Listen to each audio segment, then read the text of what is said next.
আসসালামু আলাইকুম।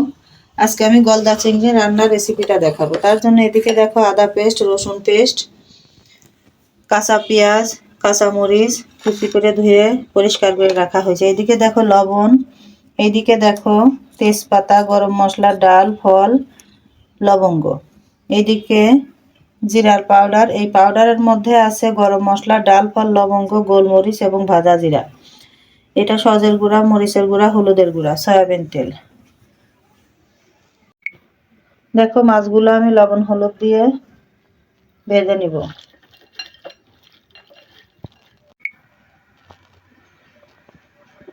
এদিকে দেখো গ্যাসটা অন করে তেল গরম করে নিলাম।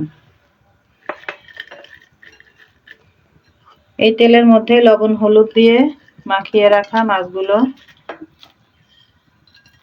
ছেড়ে দিলাম। মাছগুলো দেখো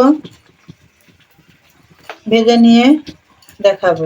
মাছগুলো আমার কাঁচা গন্ধ যাতে চলে যায় সেজন্য আমি হালকা ফ্রাই করে নিয়েছি। এবারে তেলের মধ্যেই মাছটা রান্না করে নিব। এখানে দেখো কাঁচা মরিচ, কাঁচা পেঁয়াজ আমি তো পরিমাপ তোমাদের দেখিয়েই দিয়েছি।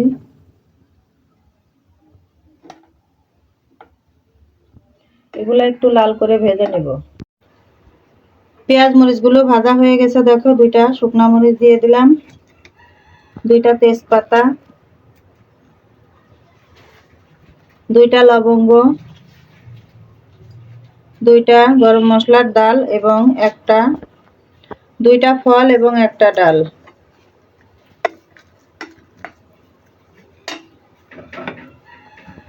আদার পেস্ট 1.5 টেবিল চামচ এবং রসুনের পেস্ট 2 টেবিল চামচ, কারণ আদা থেকে রসুনের পেস্ট একটু বেশি দিতে হয়।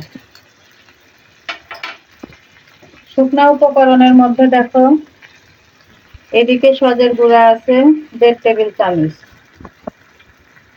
মরিচের গুঁড়া 1.5 টেবিল চামচ, হলুদের গুঁড়া 1 টেবিল চামচ, লবণ স্বাদ অনুযায়ী। এই মশলাগুলো আমি একটু পানি দিয়ে কষিয়ে নিব। পানি দিলাম। মশলাটা পানি দিলে কষানোর ফ্লেভারটা অনেক ভালো আসে।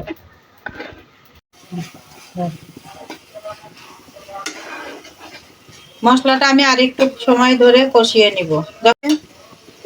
যখন দেখবো মশলা থেকে তেল বের হয়ে গেছে তখন বুঝতে হবে, বা তখন আমি বুঝবো মশলাটা কষানো হয়ে গেছে।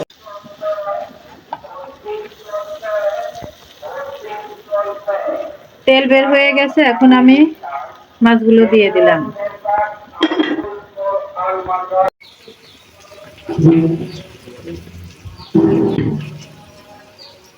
এইদিকে দেখো মশলার সঙ্গে মাছটা আমি কষিয়ে নিয়েছি, এখন ঝোলের পানি দিয়ে দিলাম।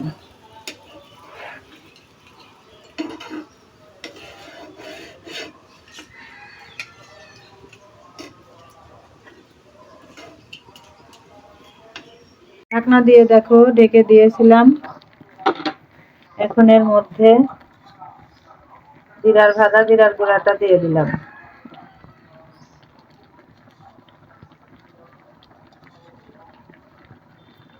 কিছু সময় আমি রান্না করে নিব।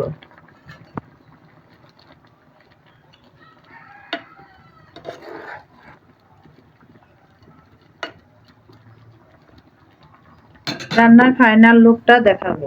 রান্নার ফাইনাল লুকটা দেখো।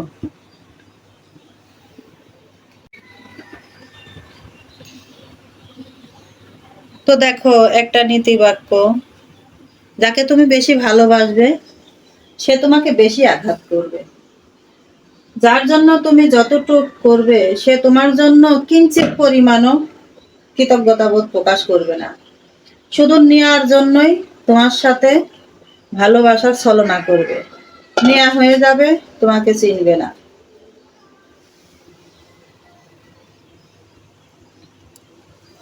তারপরেও ভালোবাসতে হয় সবাইকে।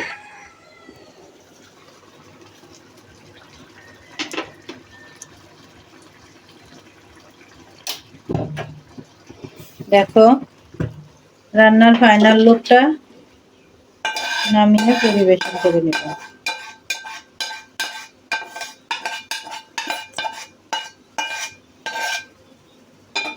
দেখো।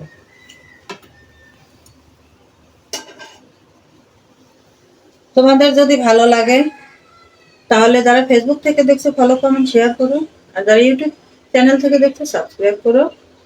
আর যদি এইভাবে রান্না করে খেতে ইচ্ছা করে তাহলে আমি যেভাবে রান্না করলাম, যেসব উপকরণ দিয়ে যতটুক করে দিলাম, তোমরা ঠিক ততটুকু উপকরণ দিয়ে রান্না করে খেয়ে দেখো, ভালো লাগবে।